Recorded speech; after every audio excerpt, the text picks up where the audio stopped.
Ini jadi masalah.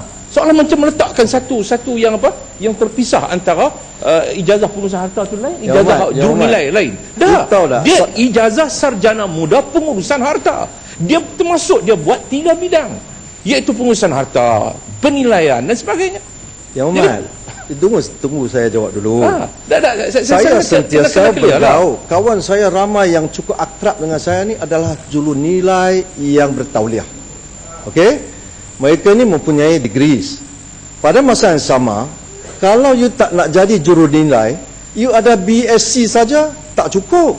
You kena jadi ahli board as a professional valuer. You kena sit for ARICS, Royal Institute of Surveyors or whatever. You have to sit for the professional before you can become a valuer. You tahu tak? You tak tahu yang Muhammad. Aku ni dah bersama dengan mereka ni berapa puluh tahun. Aku tahu semua. To be a surveyor pun you have to have a surveyor. Ya Mat, kita ni dah macam cakap dekat pasar lah. Maaf. Itu yang pertama. Yang kedua yang Mat macam bincang dekat pasar juga. Speaker pun tak guna lagi dah. Tak apa, saya nak jawab Jelutong juga tadi. Pak Jelutong dia mengeluarkan satu pertanyaan yang cukup bernas. Untuk makluman yang berhormat,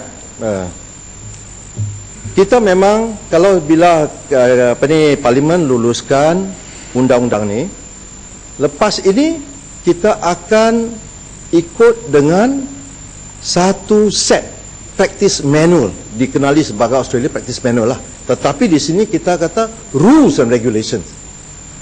Peraturan-peraturan kita akan buat bersama-sama dengan ini. Dan dalam rules and regulations kita dah buat dah.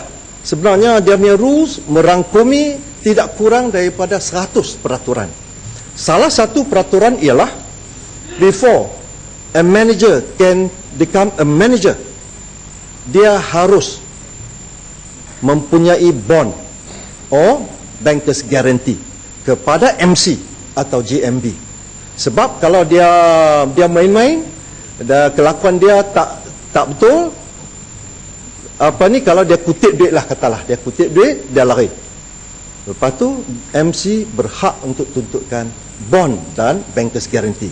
Tetapi kalau JMB and MC dia buat keputusan untuk nak mengambil seorang valuer, registered valuer jadi pengurus, tak payah pula, because they are already governed by the professional indemnity.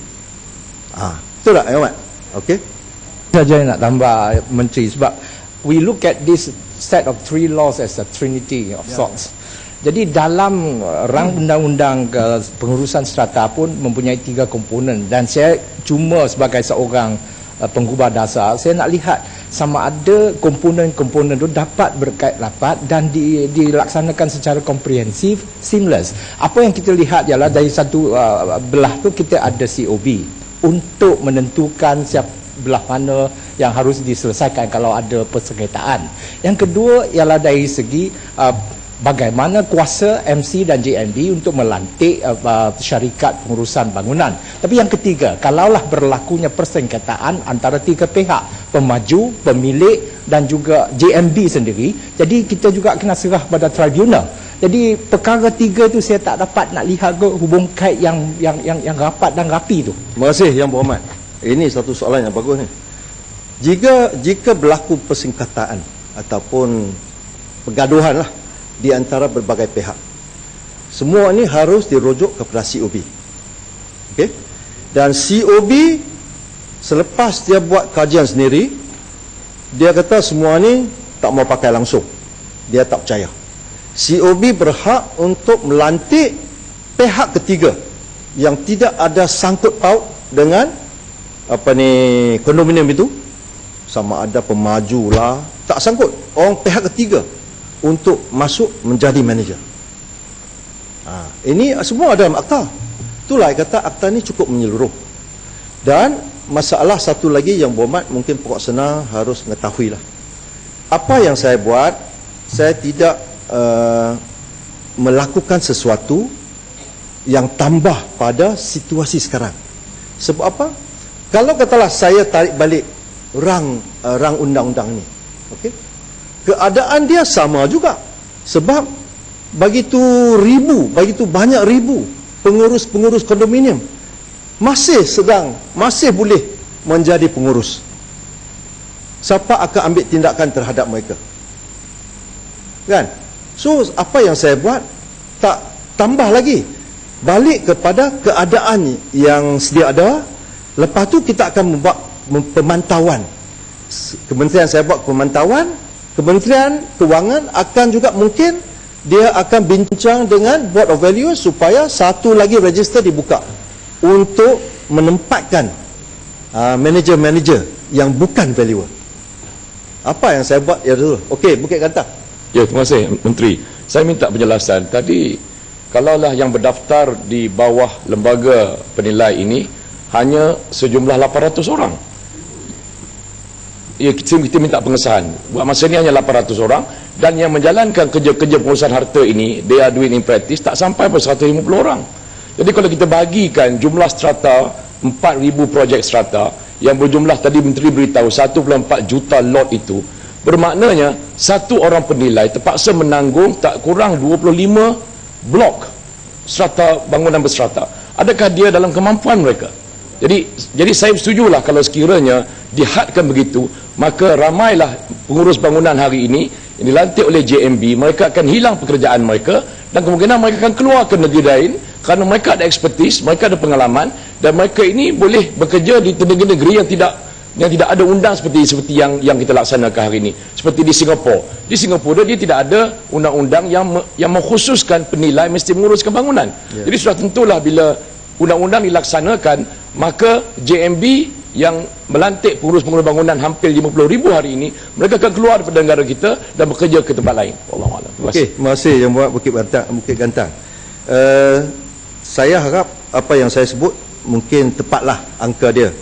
Yang saya tahu buat masa ini terdapat 749 registered valuer dengan board dan ada 17 orang adalah appraisal yang cara lama tu, dulu tak ada qualification tapi pengalaman ada, so masuk juga sebagai valuer juga, appraisal.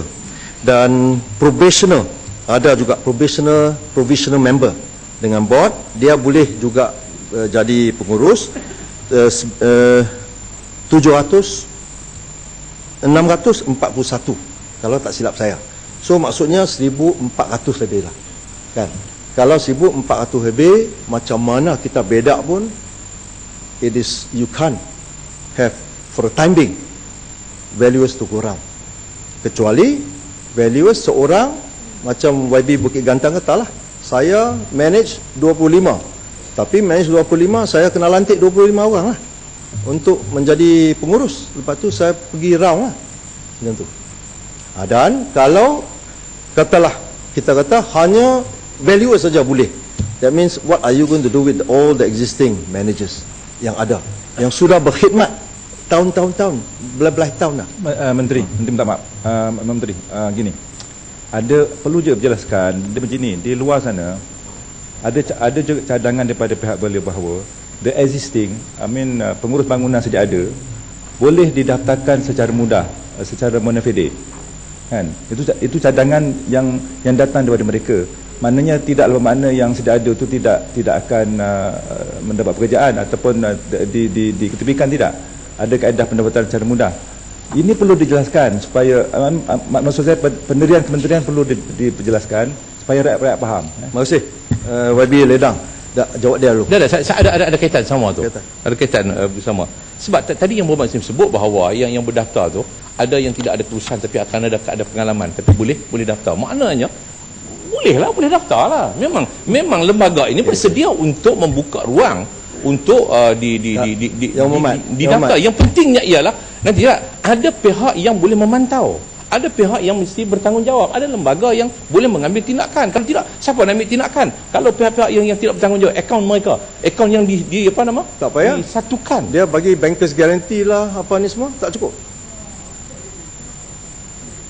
Kalau dia tak boleh begitu, mestilah dipantau oleh lembaga. Maknanya kalau dia salah, maknanya ada orang boleh report kepada pihak lembaga. Kalau katalah okey, board lembaga tu kata okay, tomorrow everybody come, all the existing manager come, I register them wholesale, saya bersedia untuk balik pada asal. Sebab saya diberitahu oleh building management, mereka ni pernah ditawarkan, tetapi begitu banyak syarat. Oh, you bukan valuer, tak apalah, you jaga, you manage satu blok 50 unit sudah, tak boleh melebihi itu. Oh, 2 rumah kedai ya, lain tak boleh. So dia orang itulah jadi satu masalah. Itu saya diberitahu. Kalau mereka ni dapat menerapkan semua dalam mereka ni sebagai member, saya akan jadi cukup bangga sekali. Dan undang-undang ni saya akan pindah, saya bagi jaminan, pindah balik. Apa kata Yang Berhormat? Baiklah Datuk, saya ingat kita dah buang masa banyak. Izinkan saya untuk Yang Berhormat, saya rasa bahawa pihak lembaga telah memberikan tawaran banyak kali untuk membuka ruang itu. tak apalah. Soal syarat dan sebagainya, ini mestilah kepada satu perundingan. Yang Berhormat, Perundingan yang boleh dibuat. Tak apa, apa macam mana tak apa. Esok kalau Yang Berhormat boleh dapat pengesahan, kata semua all the existing managers in the whole country sekarang akan didaftarkan tanpa mengenakan apa syarat. Saya rasa Yang Berhormat takkan tak baca soal khabar. Mereka membuat kenyataan yang terbuka bahawa mereka sedia menawar membuka ruang itu jangan argue dengan saya. Saya sentiasa berhubung Yang Berhormat dengan sebagai bos. menteri kerajaan, kita sebagai sebuah kerajaan boleh berbincang dengan pihak Kementerian Keuangan dan sebagainya. Tak apalah. Kementerian Keuangan ini bertanggungjawab terhadap lembaga ini. Boleh melihat. Sebab saya katakan bahawa lembaga ini telah berjaya menaikkan imej negara Malaysia. Sebab Yang Berhormat kata nak mewujudkan satu standard baru. Sedangkan kita sudah ada standard yang diterima pakai. Kita negara yang pertama, Malaysia, yang telah mengemukakan standard dalam hal ini. Jadi kenapa kita perlu ada satu standard lagi? Yang Berhormat, Sebab itu saya minta Datuk Yang Berhormat Datuk Dr. Pengurusi kerajaan tidak ada jalan lain, mesti menarik balik untuk bawa kepada perbincangan. Kalau tidak, saya percaya bahawa, saya bimbang bahawa ini akan berbangkit dalam Perhimpunan Agung UMNO dan ini akan memalukan Yang Amat Berhormat Perdana Menteri. Akan memalukan Yang Amat Berhormat Perdana Menteri. Sebab saya nak sebut bahawa isu dia ialah setahun 500 graduan, setahun 500 graduan yang dilahirkan oleh 4 universiti ini. Yang kebanyakannya majoritinya adalah Bumi Putra. Apa masalah? Selama ini kerajaan Barisan Nasional menuduh DAP Pakatan Rakyat anti Melayu dan sebagainya. Tapi saya katakan bahawa dalam hal ini, saya katakan bahawa perwakilan UMNO, ahli-ahli UMNO kena bawa bahawa pindaan ini, pembawa akta baru ini adalah membunuh masa depan Bumi Putra. Apa masalah bukan Yang DAP, Berhormat? bukan Pakatan Rakyat. Apa masalah? Kita bukan kata yang mengaji sekarang mengaji tak boleh jadi manager. Bumi Putra bukan Bumi Putra, semua ruang mereka akan terhal. Kita Ruang mereka akan terhal sebab dibuka kepada semua apa orang. susahnya? Saya Jadi tak sebab faham. itu saya katakan bahawa ini tindakan Yang Berhormat terus membentang dan tak mau menarik balik. Ini adalah usaha untuk memalukan Perdana Menteri dalam Perhimpunan Agung UMNO. Dengan adanya pembangunan yang begitu pesat sekali, tiap-tiap hari berapa blok kondominium naik tau. Kalau kita khawatir pelajar-pelajar kita di universiti tak nak kerja ke? Melambat kondominium. Sekarang kita nak tunggu ya, lebih banyak lagi, lebih ramai lagi manager graduate jadi manager. Tak cukup. Buat masa ini tak cukup. Itu masalah. Baiklah, Datuk Yang Tua. Yang Berhormat, kalau pandang pada saya Yang Berhormat, ikut peraturan pandang saya, takkan ada politik macam ni Yang Berhormat. Betul. Maaf, Datuk Yang Betul, maaf. Datuk, saya ingat boleh saya jawab. Saya. Terima kasih semua ahli yang berhormat.